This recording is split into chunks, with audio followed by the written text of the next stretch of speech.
All right. I'd like to start off by saying Barakatah Yahweh, Bahashem Yahweh Shai, Bahashem Racha Kudash. Welcome to another live lesson. The name of this one is The World Has Been Drinking from the Polluted Fountain of Babylon the Great. Which, for those of you that don't know, Babylon the Great is America. And this lesson came from inspiration. A video I was watching, the Elder Malcolm put up a couple hours ago. As you can see his channel here, GMS Maccabean Spirit.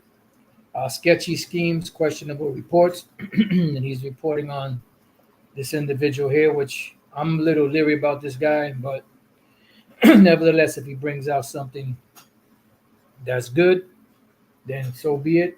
And, he's going into that whole incident with the second attempt on President Trump or former President Trump's life, so-called.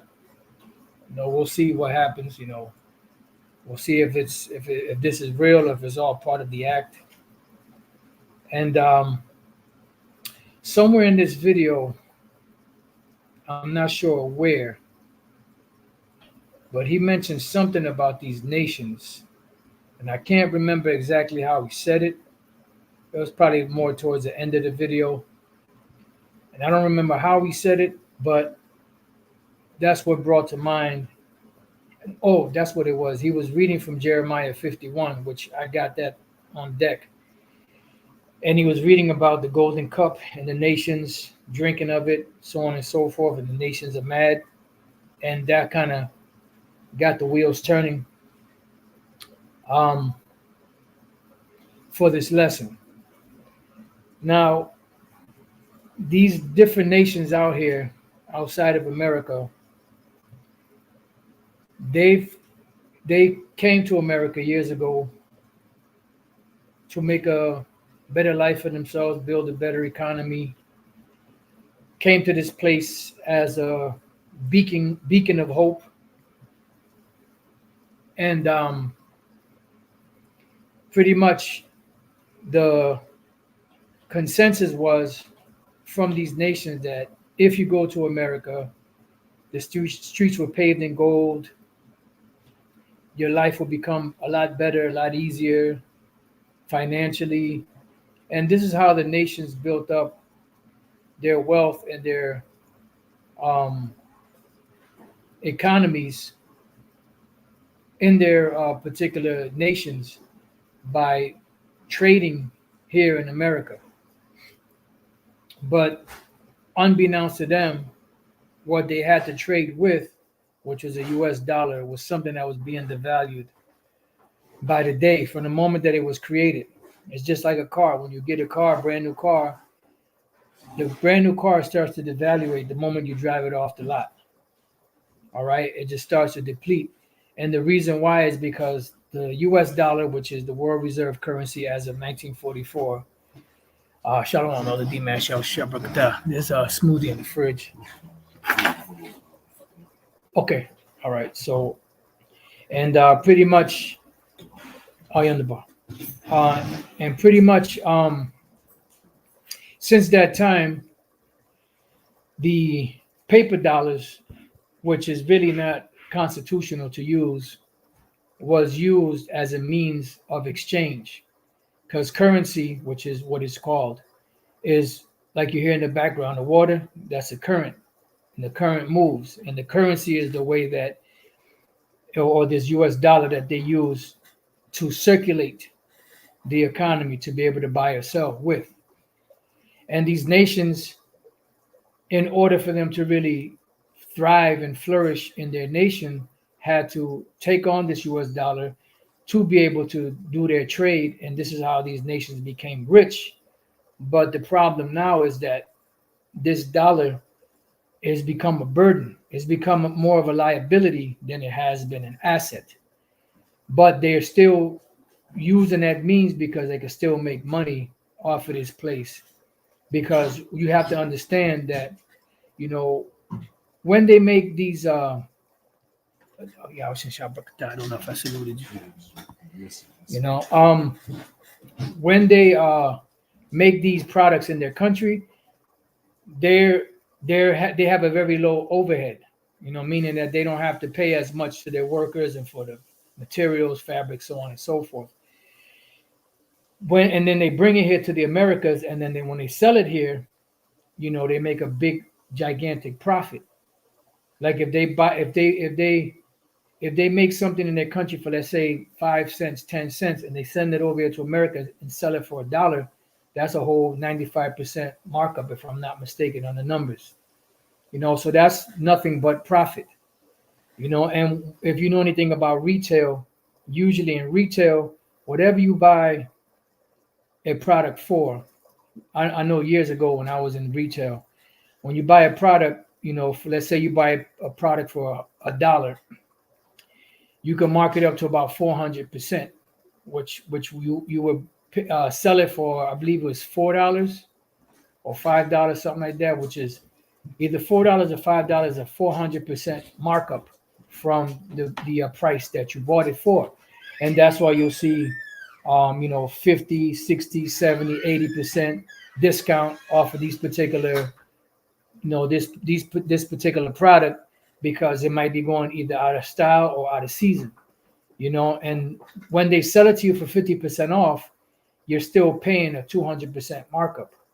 So they're really not losing money, they're making money. And this is how these nations got rich. But now the implications are that the more these dollars they use, the more in debt that they are. And they're upset and pissed off about it. That's why they've gone the way of, you know, using other means of currency and other established economic groups like the Shanghai Corporation and BRICS, so on and so forth, to opt out of the dollar. Okay. And Salaki, for the long intro, I was just trying to paint the picture for you so you could understand a little bit better, you know. And I'm not an expert. Eldar Riala out of the Dallas camp, not Chicago, is more of an expert in the economy. He's him and a couple of other brothers, man. Them brothers, when they start talking about the economy, you know, Elder Pastor is very good with, you know, with the economy also. And they'll talk circles, and you'll be like, your head will be spinning, you know, from all of the, you know, terms and explanations of how all of these different things work. But anyways, in Jeremiah 51, which is a very good chapter, we're going to start at the first verse. The point is in the seventh verse. And we're going to segue a little bit off topic for a moment when we get to about the sixth verse, but then we're going to jump back into it in the seventh verse. You know, so just keep your eye on the economy, keep your eye on the, you know, the interchange of selling and buying and selling the merchandise, you know, on the open stock exchange, you know, for lack of better words. And you're going to see, you know, how everything is going to um, implode, so to speak, within itself. All right, because they want the system to fail. See, the thing is, they don't want the system to progress or the system to prosper. They want the system to fail, because once the system fails, then they can introduce the new system. All right, and the new system, you know, is predicated, for lack of better words, by the digital system that they got in place, which is the MOTB, the micro CHIP. And that is the wave of the future. And that's what they want to bring in as the reset, or the new form of exchange. Because this way they're able to track everything a lot easier than trying to follow the paper trail, which is a lot harder to track. All right. So, real quick before we get into Jeremiah, I'll start at Revelation 18:2. And he cried mightily with a strong voice, saying, Babylon the great is fallen. This is after the destruction of America. All right. It's fallen. This is after the destruction of America. So the angel showed, the Apostle John, the fall of Babylon and all of the things that would happen after the fall. All right. Salakia. And I'm gonna have to take a pause in about 10 minutes or so. I gotta take something, and then we'll get back into it. So Lord's will I remember 10 minutes. I'll go take that and then come back. So please bear with me. So it says, and it's become the habitation of devils, because years ago the elder high priest Ariah used to break this down as it being the hold of the habitation of devils and the hold of every foul spirit and the cage of every unclean and hateful bird. He used to break it down as far as it being um, that Esau took over this place, the foul spirits, the cage of unclean birds and habitation of devils, me being the mole lifestyle and all that. But that's not what this is talking about, because you have to remember that this is not while Babylon is prospering. This is after the destruction of Babylon. Matter of fact, what does it say at the heading? Babylon is falling, right? So this is after it falls. So this habitation of devils and foul spirits and unclean and hateful birds is talking about the unclean animals and birds and reptiles and so on and so forth that are going to be inhabiting America after the smoke clears. And that's going to take years. We don't know exactly how long it's going to take, but it's going to burn for a long time. You got to remember, you got from the east coast to the west coast and from the north to the south, this gigantic land, 3,000 miles from east to west and 2,000 miles from north to south, or south to north, or however you want to break it down. So that's a whole lot of land, whole lot of people, whole lot of natural resources, trees, birds, animals, you know, um, cars and buildings and just structures. And you got your propanes and your coal and your oils and your gasoline, your kerosene, all of this stuff here, that are flammables, that are going to be a part of this uh, nuclear wasteland. So you could understand. All right, when the missiles are shot and the lasers from the chariots and this whole place burns, and after that, all that smoke clears, then you're going to have these desert-like creatures living here. That's what this is talking about. And a very good scripture to go to understand that even a little better is the book of Isaiah, the 34th chapter. All right, it says, "For all nations have drunk of the wine of the wrath of a fornication." And what is the wine of the wrath of a fornication? This is her democracy, her policies that these nations are forced to, follow along with in order to receive the benefits of America. Okay? It says, "And the kings of the earth have committed fornication with her." Who are the kings of the earth? The rulers. They're not actually called kings, but they're in a kingship position. Whether they're called premiers, whether they're called, whatever they're called in their country, you know, these are the kings, the leaders and the rulers and the so-called noblemen of all these different nations. Like I said, whether it's a president, whether it's a premier, whether it's whatever their titles are, they're all in league with America. Okay. It says, "And the merchants of the earth have waxed rich," see, "through the abundance of her delicacies." And the merchants represent what? The men that do trade. They take capital, invest capital into products, spices, perfumes, oil, whatever, and they take those raw materials, create something out of it, and then ship it to America to sell it. And if any of you that have been to New York, that have been down to the wholesale district, you know that you have Seventh Avenue, which is noted as the fashion district. Then you have down like around, I think it's the 30s and the 20s. You got a Chinatown, and above that, and I'm not sure below that Soho. I'm not sure if that's all a part of the wholesale district, but all the way down. And when you go down there, you'll walk. It's like a maze, and it's a maze of nothing but a bunch of merchandise. Whether you're looking for sneakers, kicks,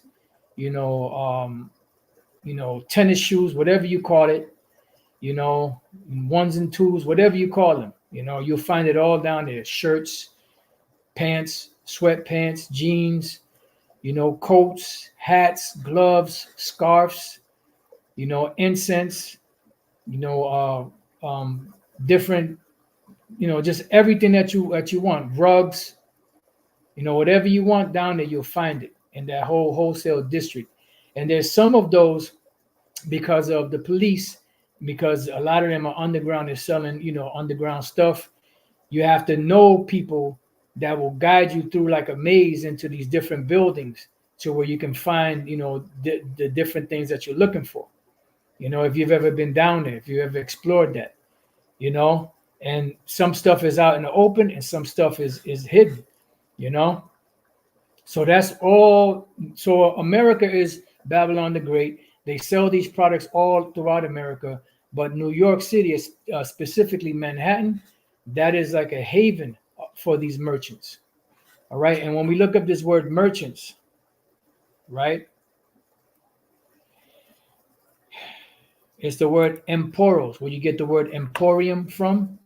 Emporos, and is in, emporio is go, depart, walk. So basically, like the agora or the marketplace, the emporium. Okay, it says one on a journey. Yeah, because you do what? You leave, whatever country you're from, or whatever, wherever you're from.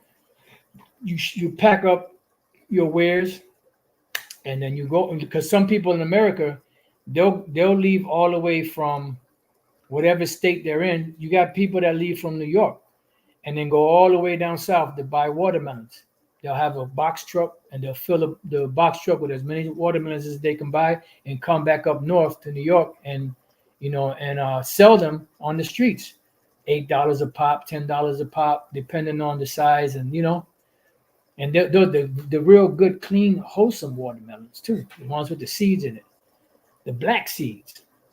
So and then you have people that go, they come from Thailand, Singapore, they come from China, Japan, you know the land of ham, India, the different Arab countries, Egypt, all them different places in Europe, on ships to the havens of ships on the East Coast or West Coast, in the Mexican, the Gulf of Mexico, all throughout, where they have ports, and they'll bring their goods here to sell them, whether by sea or by land. See, especially for what? For trade. And this is how the merchants became uh, um, rich. It says a merchant as opposed to a retailer or petty tradesman, because a retailer is someone who sells. When you sell something retail, you're selling it one piece or two pieces at a time. When you're a merchant, you're more like a wholesaler. And that's what you got down in Manhattan, wholesalers. Because if you go down there, you're not going to be able to buy. You'll see some places you could buy, one or two things, but some places that are the wholesale, you can't just go in there and ask for, I just want a pair of Levi jeans. You got to buy at least 6 to a dozen, and then you get a better deal, because if you get them $30, $40 a pop, you might be able to buy half dozen or a dozen for 20, maybe $25 each, and then you can mark it up to make a profit off of that. It says, or a petty tradesman. So it's not just a retailer, because the retailers, these different stores you go to, your Macy's, your J.C. Penney's, your Sears, and your Saks Fifth Aves and all of those, and you can go in there and buy the merchandise. But that merchandise, they didn't make it there. Where did it come from? It came from a warehouse. And where did that stuff in the warehouse come from? It came from somewhere else, from another warehouse. It came from different countries. That's why you'll look at your underwears, and you look at all your boxes and your t-shirts and your pants and all that, and you'll see made in Bangladesh, or made in Vietnam, or made in China, or made in different places, and they ship them here to sell them here. See, when people go to these stores, whether it's retail or the or your supermarkets or whatever, your pharmacies, people think that they make the stuff there, that they got shit in the back and they just bring it out whenever they run short. No, they come from somewhere. They bring it from different places. They bring it from foreign countries. They bring it from other states to that particular state, and depending on the supply and demand for that particular product. And that's what these merchants are about. See, a wholesale, tradesman, merchant. Now, I want to look up the word emporium. Let's see how to do this.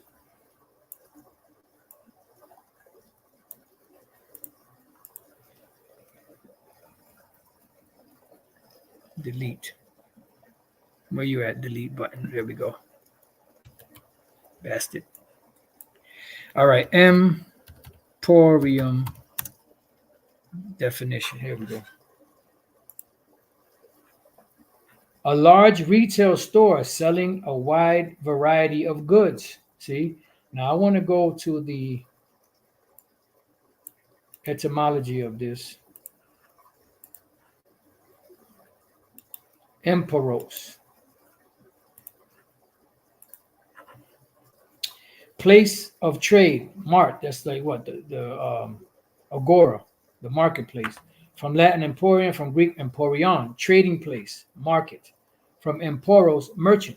So the word emporium, which is a place, a wholesale place, it goes back to the word merchant. Originally traveler. Yeah, because you had to travel from one place to another to sell your wares. This is why in the ancient, well, not just the ancient world, with the ancient world and over there in the so-called old world, you have different trade routes. You have the Silk Route, you have the King's Highway, and whatever country you're at, you have the Via Maris, which is the way of the sea, which the elder Yawakanan brought out in his lesson. And so you got all of these different trade routes. And then people used to, even back then, before they so-called discovered the New World, they did trade by sea in the different places. And King Solomon, which had a navy, and um, Hiram, which also had a navy, with the Sidonians, right, Phoenicians, they traveled to all these different lands to find goods to bring back to sell.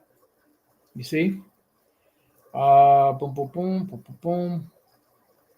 So pretty much trading place or market or in market. Okay. So we're done with that. Let's go back. So it says here that the merchants, for all nations have drunk of the wine of the wrath of her fornication, and the kings of the earth have committed fornication with her, and the merchants of the earth are waxed rich through the abundance of her delicacies. Let's look up this word delicacies and let's move on to the next. This is how America became great. This is how America became rich. Strenos, excessive strength which longs to break forth over strength. Luxury, see? So the luxury, voluptuousness. What did the scripture, delicacy, what did the scripture say about the rich man? He fared sumptuously every day. Psalm 73, they have more than heart could wish. See? Yeah, it says wholesale prices are often offered to customers who purchase a minimum amount of product, right?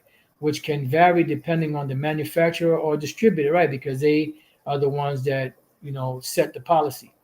On the other hand, bulk buying typically refers to purchasing a large quantity of a product by an individual or business, often resulting in a lower cost per unit, right? Because you're buying more. You're not just buying one piece at a time. You usually have to buy at least half a dozen to a dozen of each.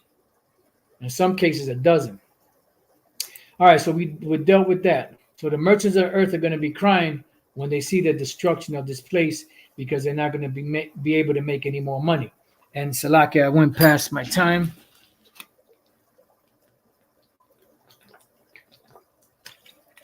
Bear with me. I got to go take this thing. And I shall return.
Okay, Salaki for that.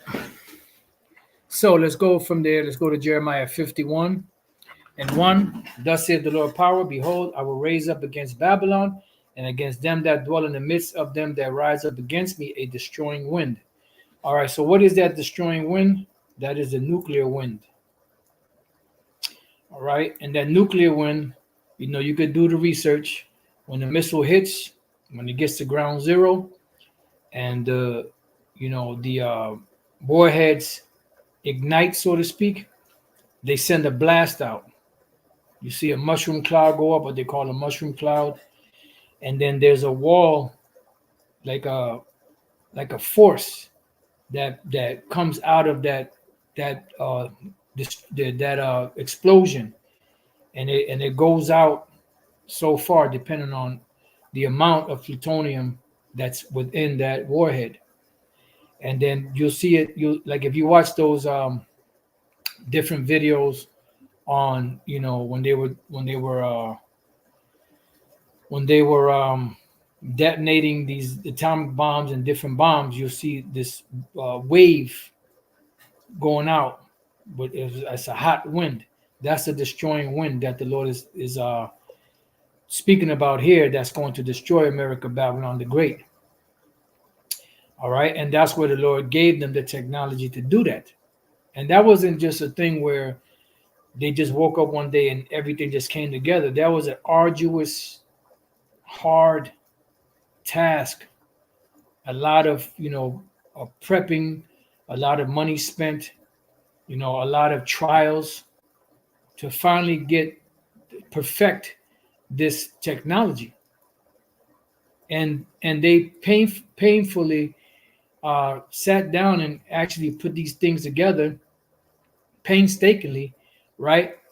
And pretty much what they did was um, studied and set up their own destruction, because the same device that they use to scare and conquer the world is the same device that the Lord is going to use to destroy them. Ain't that about it something? And will send unto Babylon fanners. Fanners, when in the ancient world, the fanner, like you had the smith, the ancient smith, right? And he had what was that called? He had the anvil with the hammer, and then you had the fire going, and then sometimes you would have to have this fanner where you would squeeze it, and it would blow out air to keep the fire going, to make the fire more roaring hot. And that's what these missiles are going to do. That shall fan her and shall empty her land. See? Because remember, America is going to go from mountainous regions and buildings and all that to a straight up flatland, a valley, all the way across from one end to the other. It says, against him that bendeth against him that bendeth, let the archer bend his bow. This is not talking about an actual archer. It's not talking about an actual bow. The bow is talking about the silos, and the arrow is the missile that's inside of those silos. And when they press the button, that's the archer that presses the button, and that fire that comes out of it pushes the missile out of that bow, which is the nuclear silo, and then it begins to be shot. And like it says in 2nd Ezra 16, I believe it is, the arrow that began to be shot, across the world or something like that, from one end of the world to the other. It says, and against him that lifted up himself, and against him that lifted himself up in his brigandine, right? The brigandine was your coat of mail. And this is how the apostle, not about to say the apostle John, this is how Jeremiah seen it and described it as like you said, like a knight going to battle. The knight had the armor on, he had the helmet, he had the shield, he was girded from head to toe, and underneath and even outside you had a coat of mail, which is a bunch of chains that were tightly knit together to where if an arrow hit it or a sword, it wouldn't go through in most cases. You know, so that's what the brigandine is, and that's that all of the metals that are around this missile.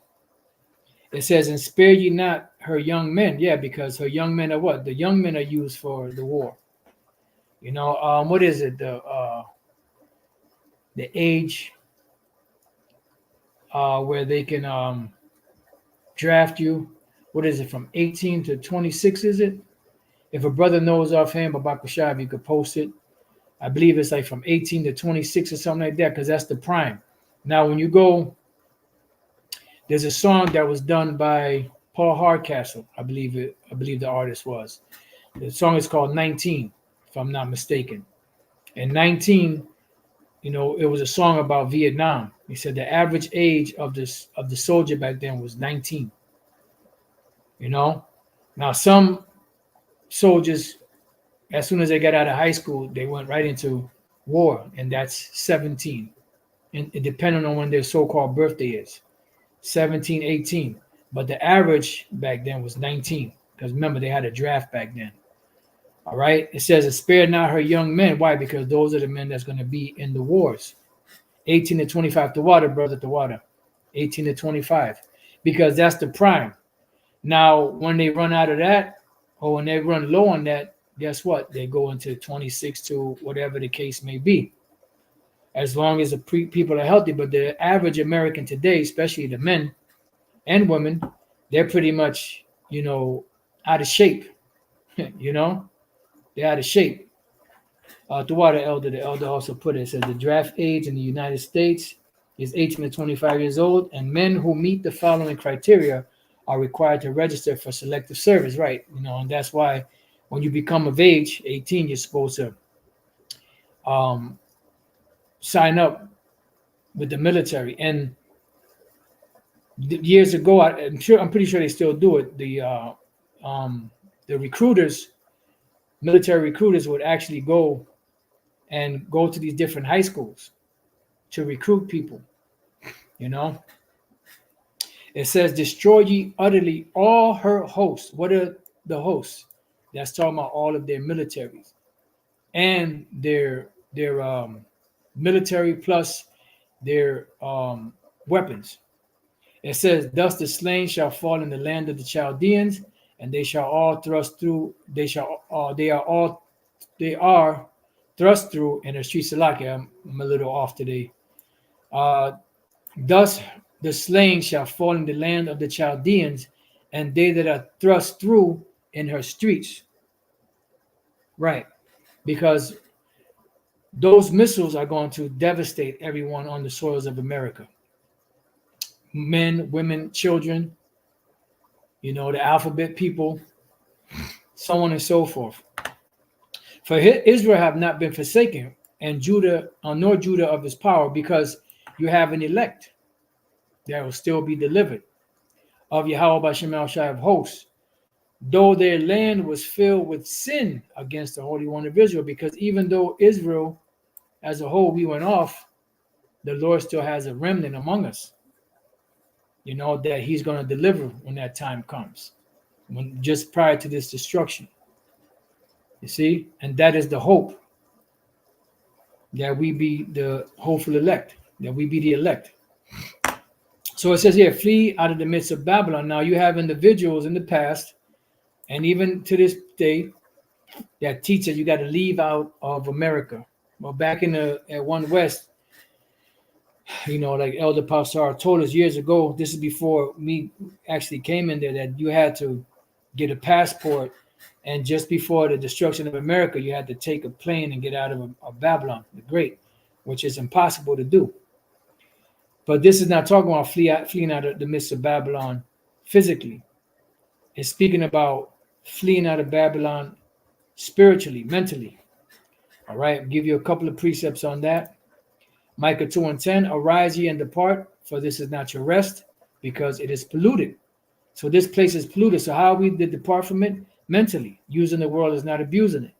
"It shall destroy you even with a sword destruction," because that is the judgment that the Lord has for this place.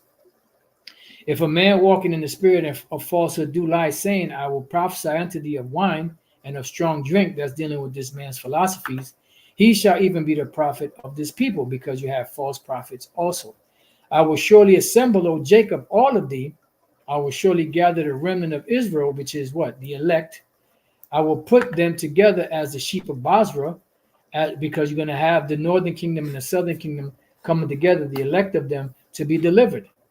And that didn't happen in the past.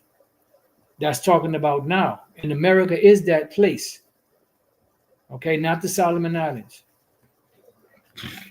Shalakia. And I will put them together, the sheep of Basra, as the flock in the midst of their fold. They shall make them great. They shall make them. They shall make. Shalakia. They shall make great noise by reason of the multitude of men. Right. Barakatah Yahweh Bashem Al Shai. Barakatah Yahweh Bashem Al Shai. That goes hand in hand with the book of Revelation 11. When the elect are delivered, they're going to be shouting. They're going to be nervous, but they're going to be praising Yahweh Bashem Al Shai for this great deliverance. Isaiah 26 and 20. Come, my people, enter down to thy chambers and shut thy doors about thee. Hide thyself. Where's this at? What's the chambers? The chariots. And shut thy doors about thee, just like the doors were shut during the time of Noah on the actual ark. This ark, part 2 of the ark, is talking about the chariot of Yahweh Shai. Hide thyself, as it were, for a little moment, because it's only going to take an hour to destroy this place, until the indignation be overpassed. What is the indignation? The righteous anger of Yahweh Bashem Al Shai, till it be overpassed. And when you go to Isaiah chapter 31, right, which is another chariot scripture, in the verse 5, as birds flying, because when Yahweh Shai comes back, the chariots are going to be in a bird-like formation. When birds fly, they look like an arrow going, to cut the wind. And that's the reason why they do that, because when they set themselves up like that, like an arrow, it helps them to cut through the wind easier. You see? So it says, as birds flying, so will Yahweh Bashem Al Shai of hosts defend Jerusalem.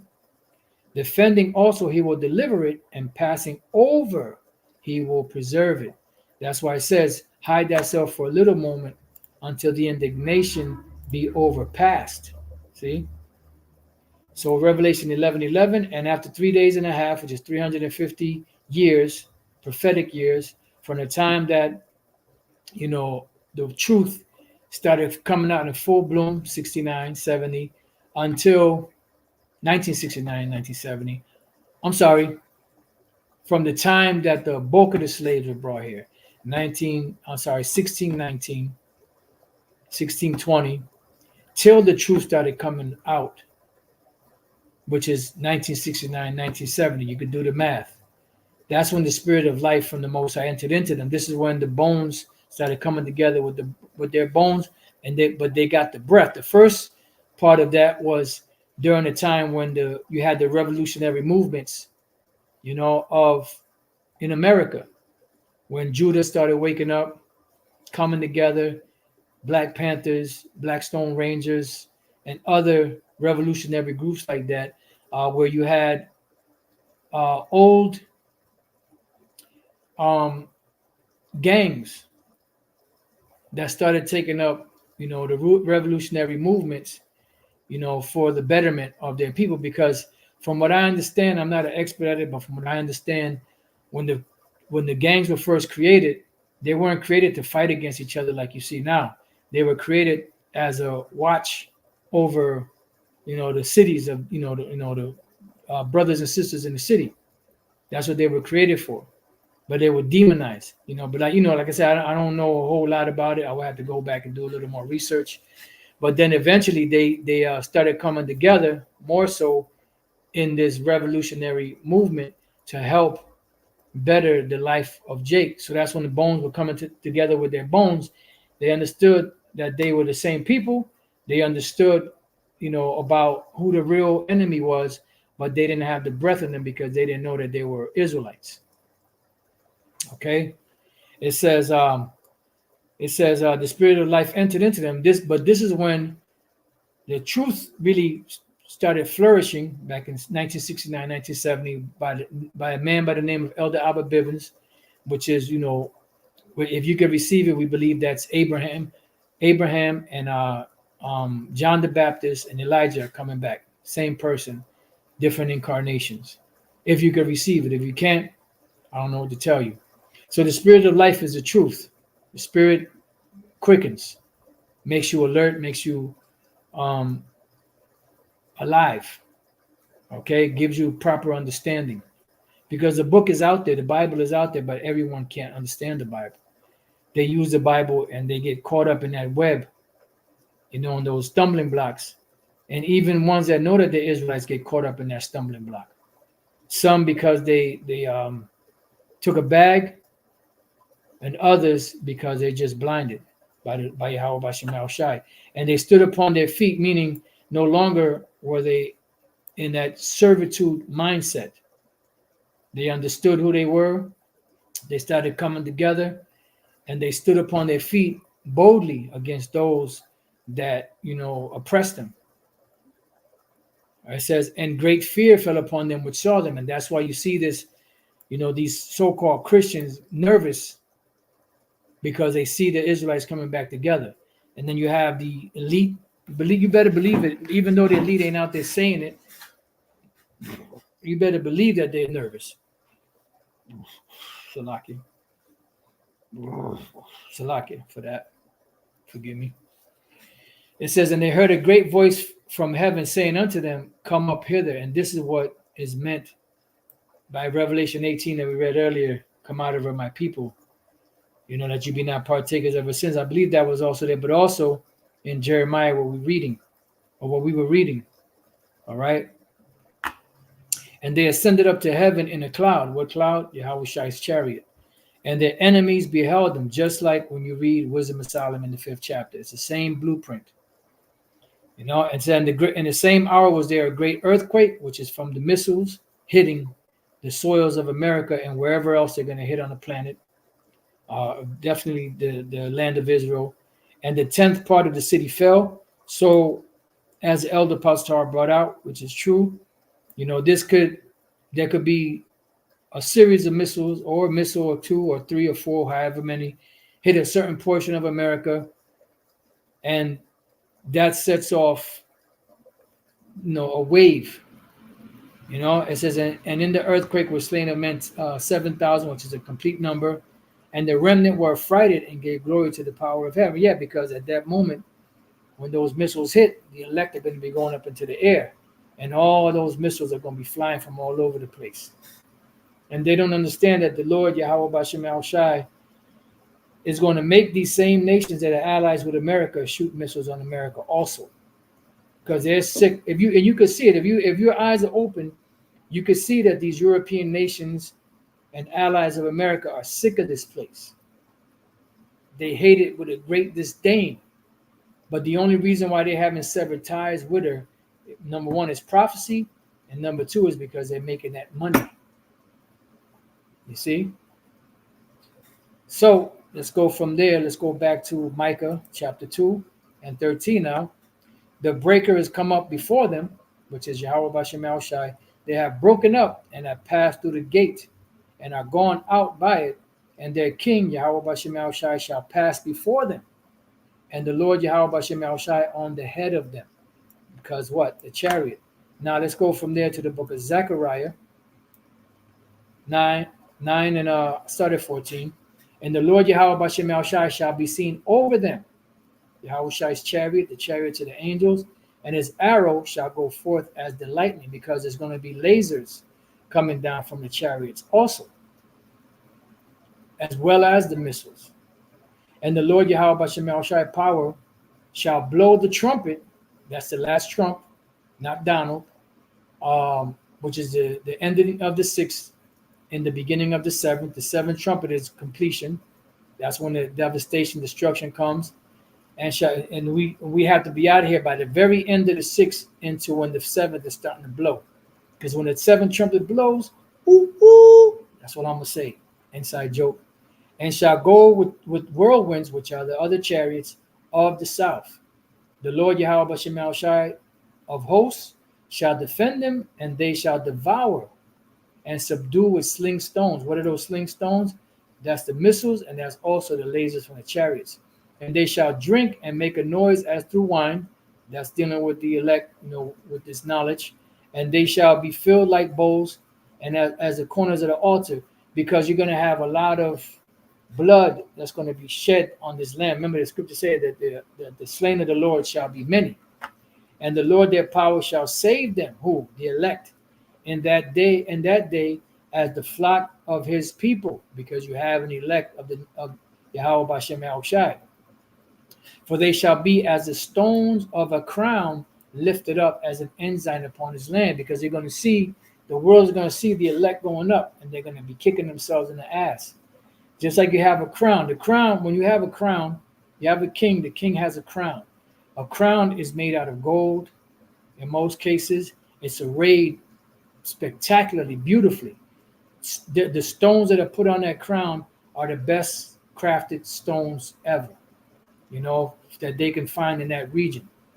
And once they make it pristine, everything is just, every detail on that crown is beautiful.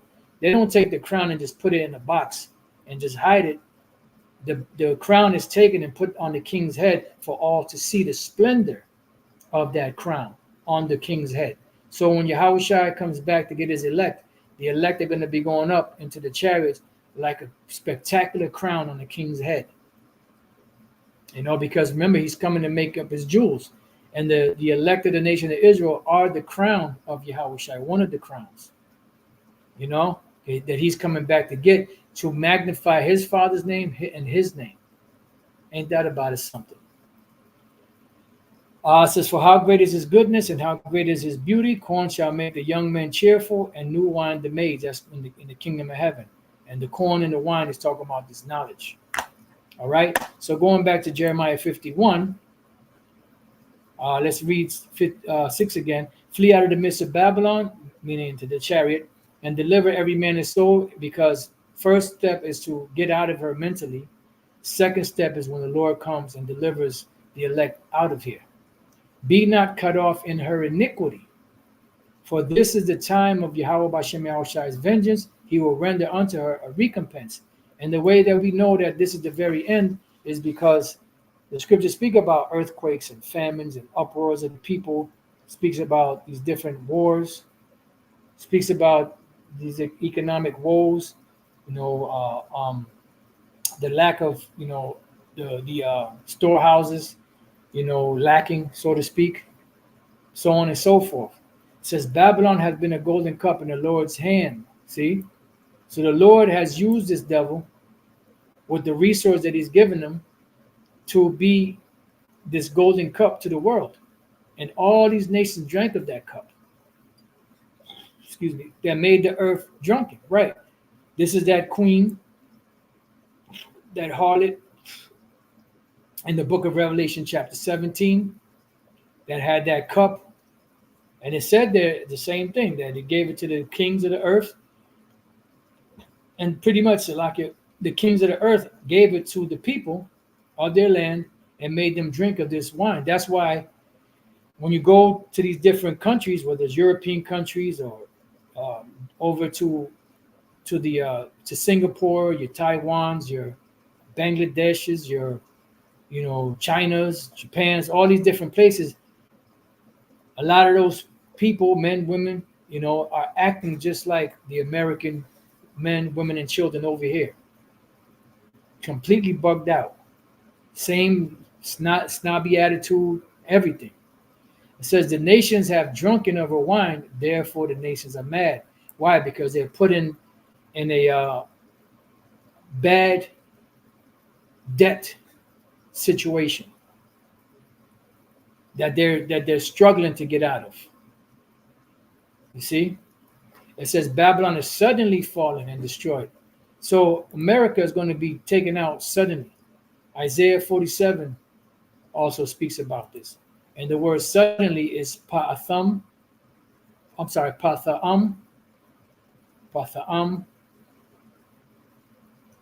which is suddenly, surprisingly. Because one minute they're going to be prospering, doing good, and the next minute the missiles are going to hit it. Bam! And it's going to be history. Their plans for the future are going to go up in smoke, up in smoke. Babylon the Great is up in smoke. All right. Instantly, straightway, suddenly. All right. So they're falling suddenly, which is the same thing we read in the book of Revelation about Babylon the Great is falling, is falling. And the word they're falling is what? Nepal, which means to fall. Fall from what? Fall from that great state. Just like the sons of God, which later became known as the Israelites, that in the book of Genesis 6 were called giants or fallen ones, fell from their great reputation. So this place is going to have the reputation of, it has the reputation of greatness, making people making money off it, making people rich, but they're going to fall from that state. All right, to fall, lie down, cast down, fall. And that's why Yahushua said what? Because it said what? It was going to fall suddenly. That's why Yahushua said, I seen Satan as lightning fall from heaven. Meaning all of those, the militaries, the planes, when Yahushua comes back, they're going to be eviscerated. They're going to be devastated. They're going to be annihilated, and they're going to fall from heaven because their planes are going to come crashing down. And from that point on, they'll never go up into space, into the sky again. So it says, Babylon is suddenly fallen and destroyed. How for her? Take balm for her pain, if so be she may be healed. So what's the only thing that can heal this place, balm-wise, which is like a medicine or a unguent, I believe they call it, which is, you take something and you put herbs in it and you make like a plaster of it and you put it on a wound. It would be economically, but they can't be healed because the economy that they have is based upon fraudulent money. And there's no way to fix that. So the way they want to fix it is by what? By bringing in the micro CHIP so people can buy and sell so that they can restart everything and have everybody as slaves to pay off that debt that they owe from these paper dollars that people have been accepting for years since 1944, as a payment. Then those papers put everyone in debt. And that's the reason why they did that.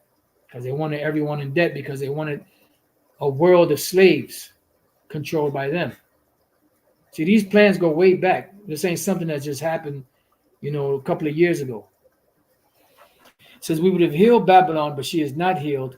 Forsake her, and let us go everyone into his own country. Because these nations eventually are going to leave here, and a lot of them are already leaving here to be able to make money or to be able to make products in their country cheaper, because when they come here, they got to pay a high wage for workers, and even the ones that are lower wage are still a higher wage than they can pay in their country. They can pay in their country way less in their country because the worker laws or labor laws are not as strict as they are here in America, and they can make everything there cheaper and send it over here and make more money that way.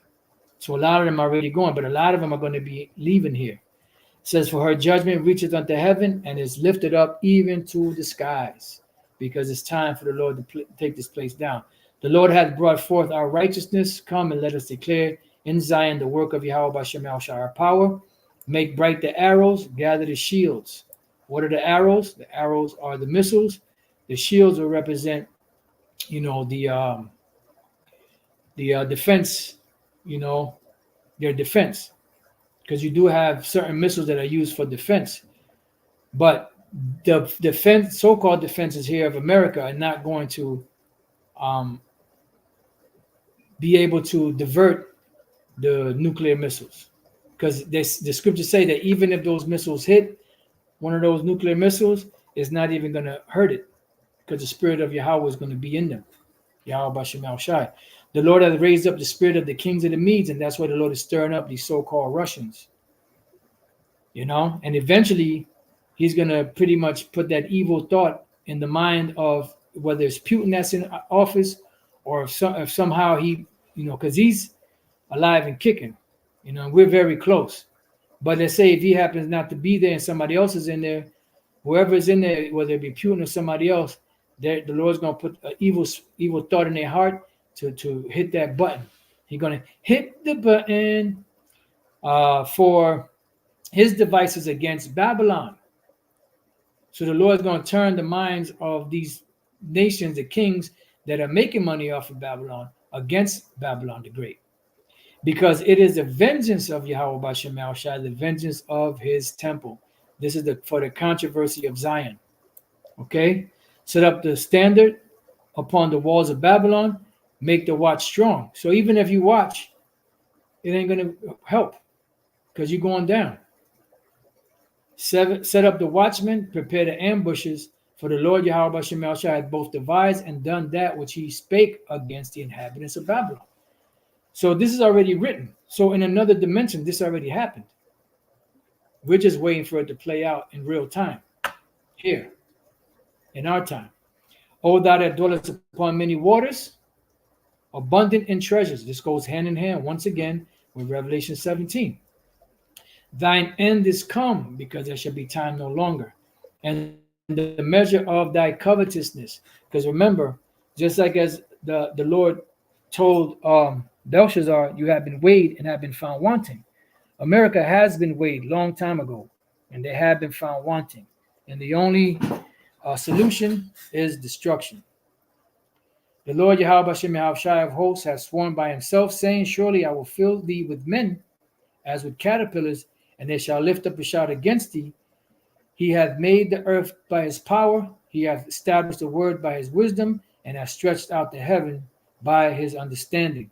Yeah, and this place is going to be utterly destroyed, and the nations are going to come against America.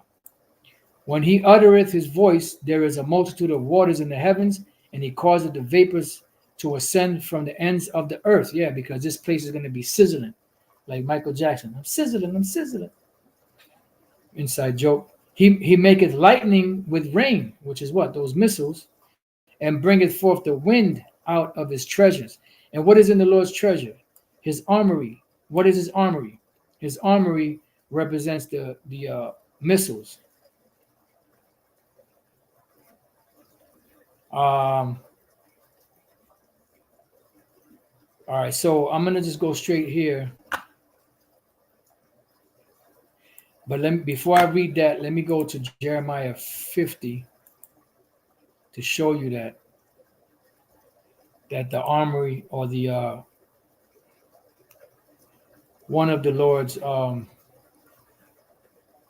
armies is his is the missiles. The Lord gave, I have created the smith that bloweth the coals in the fire, and that bringeth forth an instrument for his work, and I have created the waster to destroy. That's the Most High's missiles. Jeremiah 50 and 25, the Lord Yahweh Bashem Shai hath opened his armory, and hath brought forth the weapons of his indignation, for this is the work of the Lord Yahweh Bashem Shai of hosts in the land of the Chaldeans. See? So what is his armory? What is in there? The missiles. Come against her from the utmost border upon her storehouses, cast her up as heaps, and destroy her utterly. Let nothing of her be left. Slay all her bullocks, let them go down to the slaughter.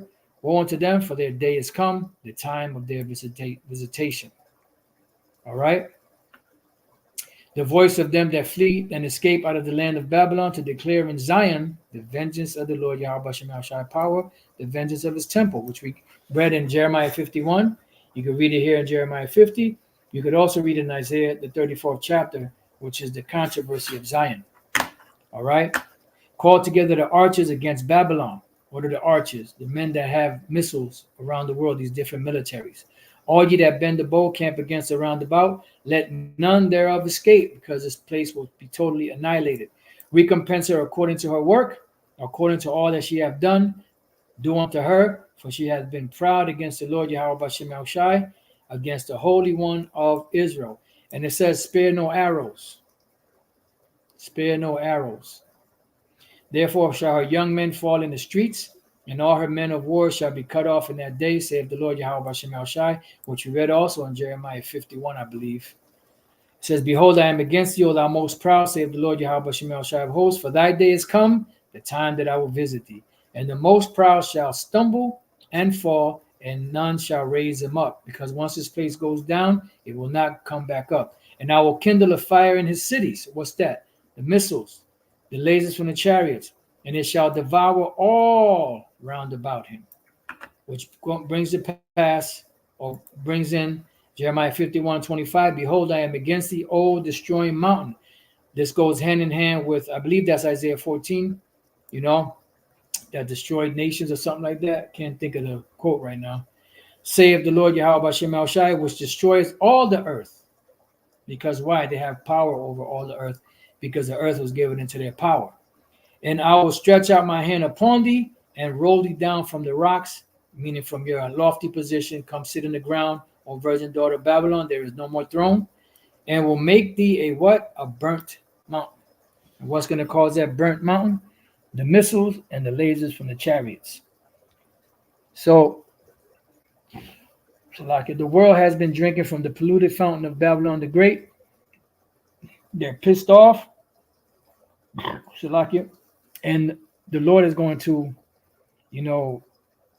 cause them to hit the button and send those missiles over here and destroy this place. At the same time, Yahweh Shai and the angels are going to be firing missiles upon this place. This is going to be the greatest battle, war, thing that has ever happened on the face of the earth. This is going to be spoken of for centuries and millennium to come, forever and ever. It's going to make the flood take a back seat. It's going to make the deliverance of Egypt take a back seat. It's going to make the destruction of Sodom and Gomorrah and any of those major, destructions take a back seat in comparison to the crescendo that the Lord is going to bring about when he brings about the total devastation and annihilation of America, Babylon the Great. It's going to be devastating. Okay? So Daniel 12:1, and at that time shall Michael stand up, the great prince that shall stand up for which standeth for the children of thy people, and there shall be a time of trouble such as never was since there was a nation, even to that same time. And at that time, that people shall be delivered, everyone that shall be found written in the book, that's the elect. And this time, there's not going to be ever a time like this.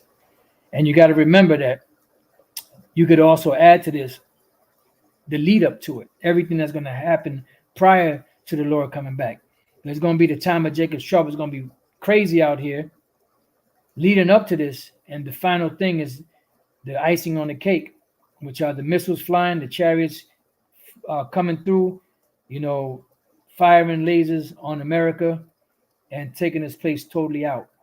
The Lord, Yahweh Shai, and the angels fighting, which is not even really a fight, against Esau and the nations' armed militaries of the world, because Isaiah 34 says that the Lord's beef is with the militaries of the earth, the kings and the militaries of the earth. That's why he's known as King of Kings and Lord of Lords. He's coming to knock down all these nations off of their high horse and put them all in subjection. He's going to be given credit for the total annihilation of the militaries of these nations and the total subjugation of all of these nations and the upliftment and salvation of his people, the Israelites, beginning with the elect. How about that? So with that, I pray that you brothers and few sisters have been edified. Till the next time I say, Shalom.